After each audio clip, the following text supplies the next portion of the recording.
CBC إكسترا، مصر على مدار الساعة.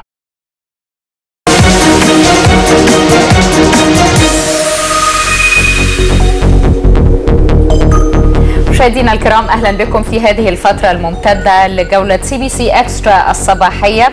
ضيوفي في هذه الفقرة مميزين جدا لأنهم وقع عليهم الاختيار لتصميم وتنفيذ التذكارات الخاصة باحتفالات افتتاح قناة السويس الجديدة.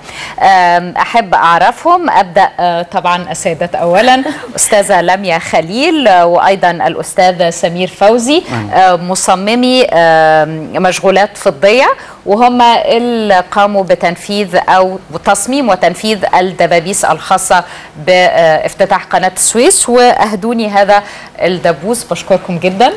وأيضا ضفنا في هذه الفقرة الأستاذ أحمد علي طه، متخصص في مجال الدعاية والإعلان، وهو صمم ونفذ أكيد بالتعاون مع فريق علب التذكارية لقناة السويس. أهلا وسهلا بحضرتك. نشكرك أيضا في كل CBC على العلبة الجميلة دي، مكتوب عليها CBC وبداخلها مش عارفه اسمهم بالعربي ايه، لكن هم كوسترز بيتحط عليهم الماجز بتاعت شاي. هستعملها دلوقتي. اتفضل. بشكرك جدا.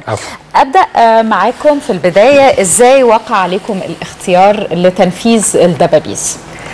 الحقيقه الفكره جت من الاول لما تم اختيارنا من جهه IMC ان احنا نبقى عضو في كرياتيف ايجيبت، اللي هو مركز الابداع. هو جامع كل مصممين المبدعين في مصر تحت ستار واحد اسمه كرياتيف ايجيبت، ومقره اللي هو في عمر افندي اللي كان زمان في المهندسين. بدأوا الناس في شارع احمد عرابي. ده اول سلسله هتبدا تفتح. رئيس الوزراء اتشرف ان هو فتحه في خلال 20 يوم، امر بفتحه من يوم 1/7، اتفتح يوم 20/7 وكان في رمضان. طبعا فريق عمل يعني فظيع. انا اتمنى كل الشعب يجي يشوف المكان ده. المكان ده كل حاجه فيه مصري، كل حاجه ميد ان ايجيبت. الكلمه اللي هي صنع في مصر، اللي احنا من زمان قوي نفسنا تبقى الكلمه دي هي اللي موجوده. كل حاجه كلها صناعات يدويه، كلها صناعات يدويه وكل اللي بيجمعوا الصناعات مبدعين. ممكن كان شغلهم هواه، ممكن كان بره. جمع كل المبدعين وكل المصممين، شاف ايه مشاكلهم، شاف ايه ممكن اعطالهم، وحطهم تحت ستار اللي هي كرياتيف ايجيبت. بعديها جالي الاختيار ان انا يعني كل واحد فينا ابدع ان هو يشوف فكره تتماشى مع فكره قناه السويس.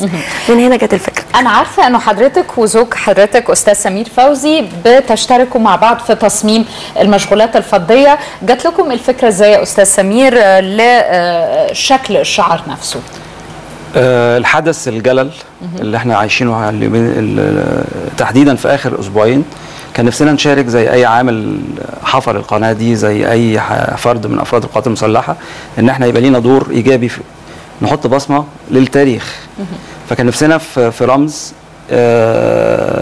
هديه يلبسوا كل الضيوف الاعزاء اللي هيجوا ان شاء الله، او كل الناس اللي في مصر تذكار. فشعار اللوجو بتاع قناه السويس نفسه استفزنا ان احنا لازم نجسده في الفضه. فالحمد لله بفضل الله سبحانه وتعالى ربنا وفقنا وطلع الحمد لله يعني بالشكل ده. انا متشكره قوي استاذه لميا. حضرتك هنشوفه في لقطه مقربه علشان نفهم اكتر الشعار. هو بيتكون من ايه بالظبط؟ هو الحقيقه ده اللوجو بتاع قناه السويس، اللي هم مركبتين يعني متقابلين مع بعض. انا قصدت ان انا قعدت فتره ان انا احاول اخليه مجسم بحيث ان يبان عندي. هو كان كده في الكاميرا احسن زي في اول حضرتك ما كنت ان هم مركبتين في الاتجاهين، وهو ده الغرض من قناه السويس دلوقتي، ان هي تكون تسمح بمركبتين دلوقتي يعدوا. هو ده اللي انا عملته، ان خليت مركب بارزه عن المركب الثانيه، بحيث ان انا برست كل الفضه اللي فيه عن طريق الوان المينا وكله. وطبعا دمغته.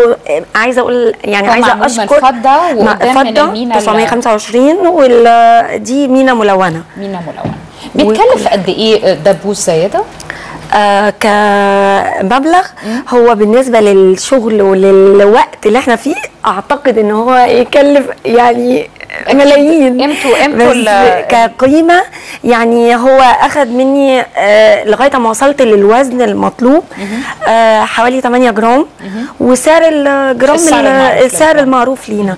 ده طبعا غير تكلفه التصميم والايدي العامله. عايزه اقول لحضرتك ان انا يعني لو جات لي الفرصه ان انا اشكر كل واحد وقف جنبي وساعدني ان احنا نطلع حاجه زي كده، من اول العمال اللي جريوا على انهم يطلعوا حاجه زي كده، واللون والمينا اللي بيشتري، اللي كل واحد ساعدني ان احنا نطلع ده في خلال يومين. من اول ما جالي الاوردر ان انا ابدا اعمله انفذه لغايه لما طلع بالشكل. هنتكلم اكتر عن الدبوس، لكن احب اشرك استاذ احمد علي طه معانا في هذا الحوار. علبه مميزه جدا هتقدم لضيوف مصر في افتتاح قناه السويس. يا ريت حضرتك تفرجنا اكتر هي في جواها ايه. يعني هي في البدايه في الواجهه عليه اسم قناه السويس، صح؟ ده التاريخ واللوجو. اعتقد دي الكاميرا يا فندم هنا التاريخ واللوجو بتاع الافتتاح. تمام. وهديه مصر للعالم، قناه السويس الجديده. ممتاز. وجوه هيكون فيها ايه يا فندم؟ جوه هو حضرتك دلوقتي جوه هنا هيتحط الكوين الذهب اللي هيتوزع. مين اللي بيعمل العمله الذهب؟ مصلحه السك والعمله. هتكون عمله تذكاريه، جنيه ذهب يعني. ذهب يعني هي كانت اتعرضت برضو ان هي في CBC برضو اتعرضت مراحل تشغيلها ازاي يعني. ممتاز. فهنا هيتحط الكوين الذهب. وهنا في شهاده هتتحط وزي فلاشه كده عليها مراحل شغل قناه السويس. تمام. هل ايضا تم الاختيار من خلال كريتيف ايجيبت ولا ايه؟ نعم، نفس الاختيار برضو بتاع مدام لاميا والاستاذ سمير من كريتيف ايجيبت. تم الاختيار علينا برضو ان منتجاتنا شافوها هناك. وتم الاختيار ان احنا اللي نعمل العلبه بالتكليف المباشر. كنتم يعني مشاركين فقط اللي بيصنعوا علب تذكاريه ولا كان في مشاركين تانيين؟ لا، احنا بس. انتوا بس؟ يعني احنا بفضل الله مميزين في العلب جدا يعني. يعني بس ده مجال عمل حضرتك عموما، التذكارات ومجال الدعايه والاعلان. والجيف اويز والعلب اي حاجه تذكاريه يعني. قد ايه بيكون قيمه هذه الهدايا بالنسبه للضيوف؟ يعني انا شاركت في مؤتمرات دايما بحتفظ بالهدايا التذكاريه، بس لا. هل دي كل الناس بيحبوا يحتفظوا بيها؟ هي اول حاجه ان العلبه دي هتلف العالم. ممتاز. هتلف العالم كله. يعني علبتنا دي هتبقى في كل حته في العالم، ودي اكتر حاجه بسطان ان هي صناعه مصريه A to Z وهتلف العالم. يعني دي مش حاجه بسيطه يعني، وعليها اسم مصر. سمعنا انه في تقريبا 7000 مدعو في هذا الحفل، انتوا صنعتوا كام علبه؟ احنا يعني مبدئيا صنعنا 300 دلوقتي. 300 فقط؟ للناس اللي هتلف، يعني دي اللي هتلف العالم للناس اللي هتاخدها. احنا في تكليف تاني ان احنا نكمل صناعه علب علشان الناس اللي مدعوين دول هياخدوها فيما بعد. طيب يعني العلب دي مخصوصة لجزء من المشاركين مش لكل المشاركين؟ لا، للوزراء، كبار المشاركين. وفي علب تانية لرؤساء دول العالم يعني. هتكون مختلفة ازاي العلب الخاصة بالرؤساء؟ العلبة التانية هتبقى أكبر وهيبقى فيها الكوين أكبر وفيها شهادتين وعليها لوجو جمهورية مصر العربية. هتكون يعني شكلها مختلف عن العلبة دي. ده نوع خشب، واللي مع حضرتك ده نوع خشب. العلبة ده اسمه عزيزي. ده عزيزي واللي مع حضرتك بلو وود. ده نوع وده نوع. اوكي. انهي احسن؟ لا، العزيزي طبعا هو اللي اقيم عشان رؤساء العالم يعني. دي حلوة جدا، انا عجباني جدا العلبة دي. الحمد لله. 300 علبة المفروض يخلصوا في 3 شهور. حقيقي ده الوقت الطبيعي لانه حضرتك 7 ايام. استعنت بفريق قد ايه علشان يصنع العلبة؟ انا معايا في المصنع التيم ورك بتاعي 20 نفر. لسه مروحين امبارح. تسلم ايديهم. وهم موصيني جدا ان انا اشكرهم واشكرهم على الهوا طبعا، ان هم وقفوا وقفه. طبعا كل المجهود ده مشكور لكل اللي قدروا ينفذوا تيم وورك يعني. مش عايز اخص بالاسامي يعني عشان الوقت، يعني في محمود، في وليد، في محمد، في ياسر، في وائل، في ناس كتير جدا يعني تعبت جدا عشان المنتج ده يطلع ويتسلم في ميعاده. الاول العلبه بتتصنع وبعدين بيحصل الحفر ده بالايد ولا في حضرتك بيجي الخشب الاول بيتقطع مراحل الشغل يعني الفريم اللي بره ده بيتقطع الاول والكفر اللي بره ده بيتقطع لوحده والظهر برضه بيتقطع لوحده وبعدين حضرتك بتبتدي تجمعي الفريم مع القعد. اوكي. وبعدين بتحطي الضرفه دي بتسقطيها بالمفصلات بتاعتها وتقفليها كلها حته. ممتاز. وبعدين بتتشطب صنفره وبعدين تخش دهانات وبعد الدهانات تخش على مكن الليزر تتحفر وبعد كده تتقفل من جوه مكان الكوين. تمام. أوكي. والقطيفه اللي قاعده دي معموله حلو جدا، تسلم ايديكم فعلا. الله. وكمان الدبابيس شغلها رائع. انا مهتمه اعرف هل ده مجالكم يعني شغلكم الرئيسي؟ عندكم هو محل لتصنيع المشغولات الفضيه ولا ازاي؟ هو حاليا بقى عندنا عن طريق كرياتيف ايجيبت، لكن في الاول كانت هواه واحنا كنا بجانب شغلنا الاساسي.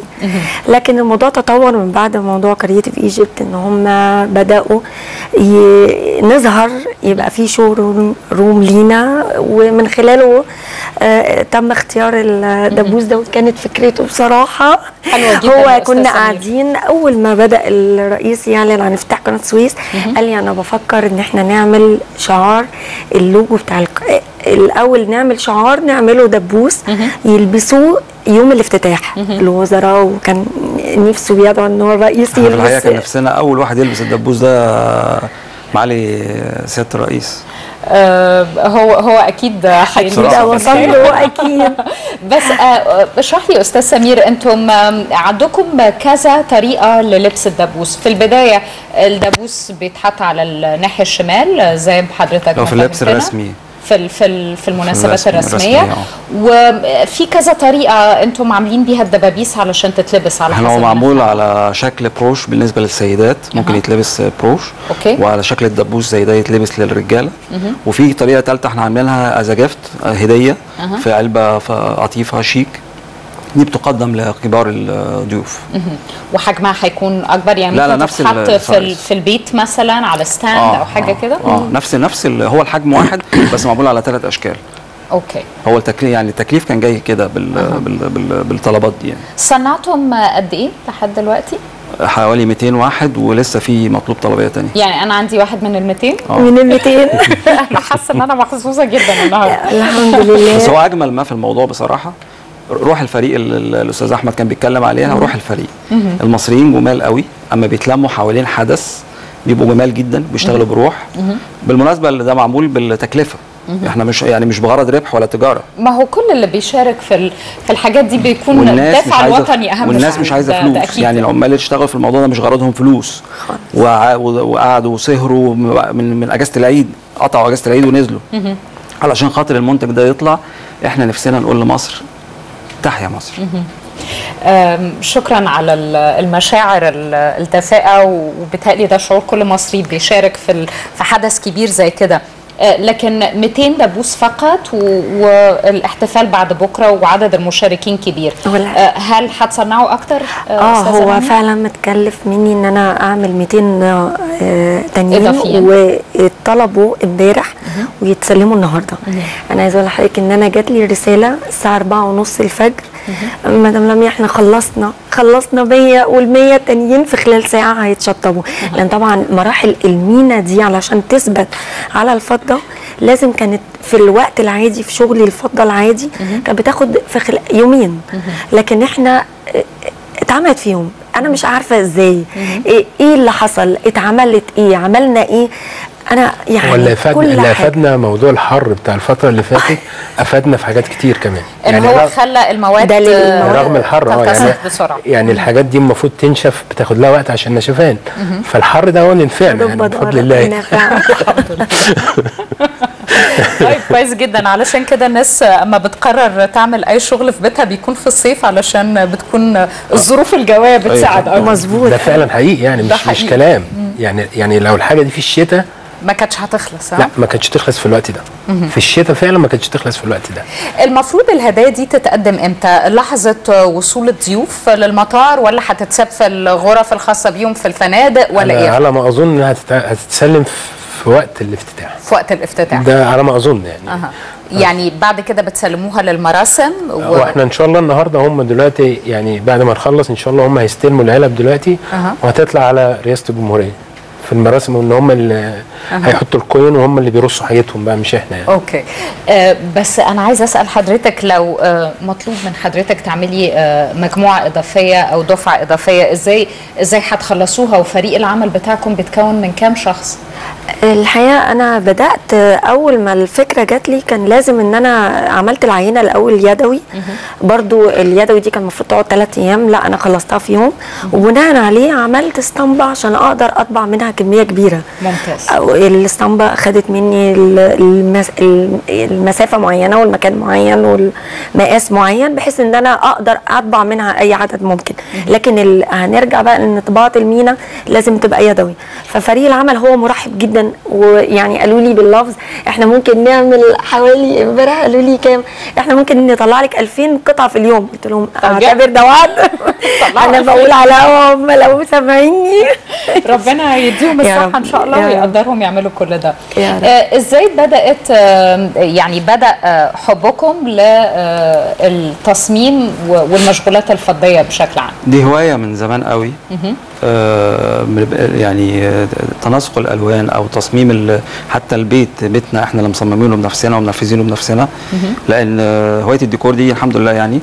وبعدين متوارثه الحمد لله، انا حتى ابني في فنون تطبيقيه وغاوي تصميم وغاوي، فالحمد لله يعني وراثه. وفي نفس الوقت احنا بنثقلها بشويه كورسات ومعرفه، لان اجمل حاجه في الدنيا ان الواحد يعمل حاجه بايده.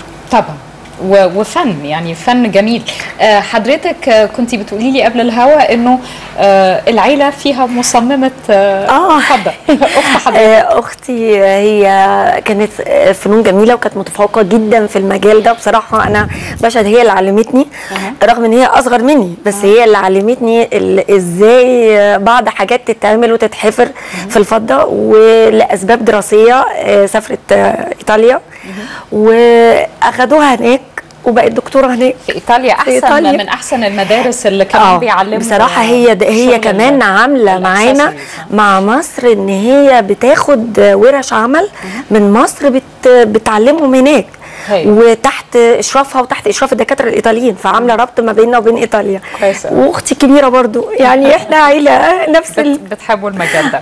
حضرتك كمان عيلتكم مشهوره في مجال الدعايه والاعلان والجيف اويز او الهدايا التذكاريه. ايه اكتر الهدايا اللي ممكن تكون مناسبه في المناسبات الكبرى؟ والله انا شايف العلبه. العلبة خشب يعني تذكار ما يعني حاجة زي ما بيقولوا توارثها الأجيال يعني هي العلبة الخشب. هي بتتكلم عن نفسها. يعني أصل أنا عندي برضه أخويا الكبير، هو أخويا محمد الكبير، هو اللي بيصمم الحاجات بتاعت العلب، وهو اللي بيحط لمسات، وهو اللي بيعمل الإخراج يعني.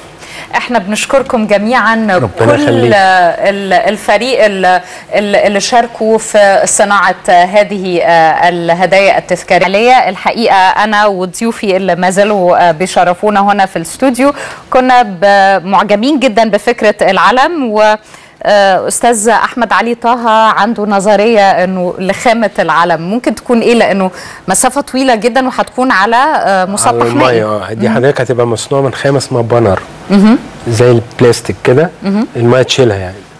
وحضرتك كنت بتقول في حاجات يعني تقلات بحيث انها تبقى بتخلي العلم مفرود ما يتكرمش.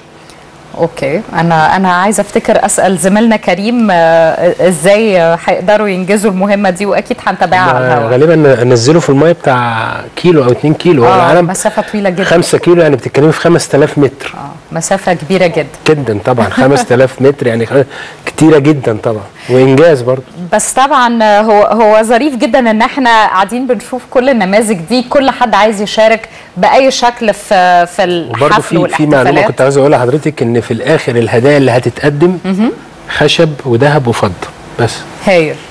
أنا كنت بسأل حضرتك قبل ما نخرج لزملائنا سواء محمد أو كريم، إنه في المؤتمرات عادة أو الأحداث الكبرى بيكون في هدايا تذكارية زي أقلام، أدوات مكتبية، ساعات بيكون تي شيرت، ساعات بيكون حاجات كتيرة. كل ده بيخلص. كل ده بيخلص. القلم بيخلص.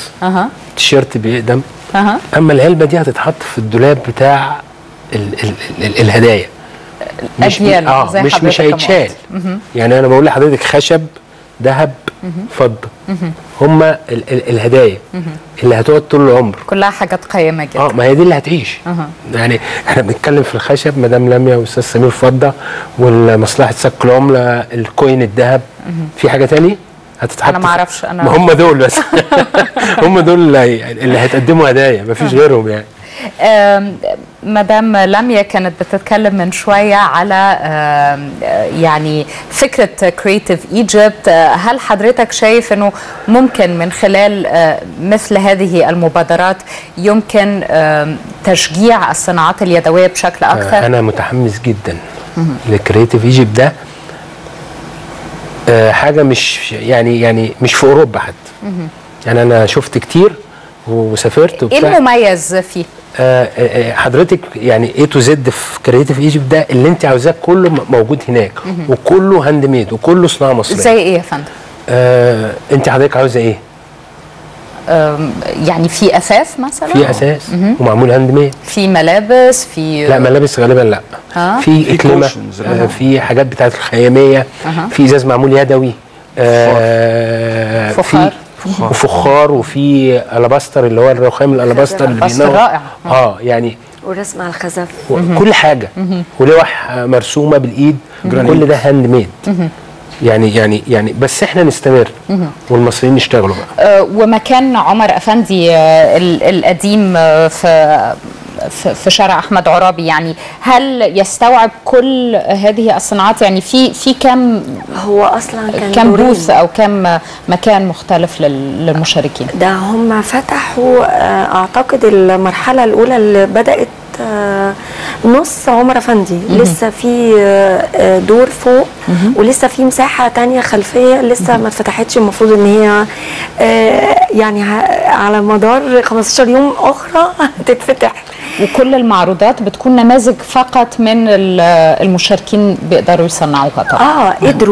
قدروا احنا في خلال 20 يوم جالنا تكليف ان احنا نغطي كل عمر افندي كمنتجات، كل الصناعات، كل الديزاينر اللي كان عندهم واللي بداوا يستعدوا. لا وهناك حضرتك مش نماذج، في مرحله اخرى. لا مش نماذج، ده حاجات بتتباع.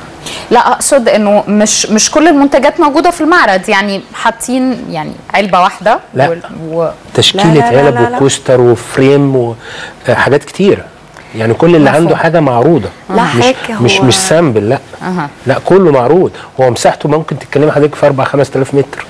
هو الاعجاز ان هو فعلا تم كرياتيف ايجيبت. احنا فوجئنا بيه، انا نفسي تفاجأت، انا ما كنتش متخيله ان هو باساسه يعني معمول السيلز، اختيارهم للسيلز اللي واقفين، السيستم اللي محطوط، اتحط سيستم، اتعمل كل حاجه لدرجه ان يعني معالي رئيس الوزراء هو نفسه بيعمل دعايه وبيجي في اي وقت. يعني من يومين احنا كنا بنورد حاجات وفوجئنا ان كمان الوزيره ليلى اسكندر كانت معاه. ده فجأة يعني العنصر المفاجأة كان موجود، ان هو ده يعني حسينا ان هو ده يعني ده بيته، ده هو اللي اعلن عنه، هو اللي بدأ المبادرة للاعلان، يعني بيحفز الناس انها تروح. فعلا ناس كتير قوي بتروح، وانا اتمنى فعلا ان كل حاجة مصري هتبدأ صناعتنا بعد كده المرحلة الاخرى اللي هم بيحاولوا يطوروا فيها، ان هي تصدر لبره ان شاء الله.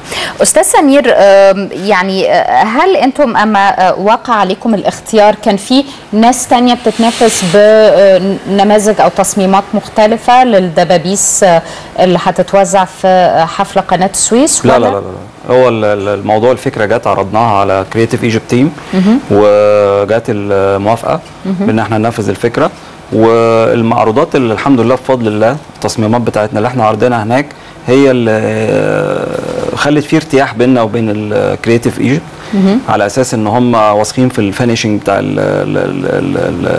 البرودكت او المنتج، واثقين في الماتيريالز، واثقين في الحاجه الحمد لله.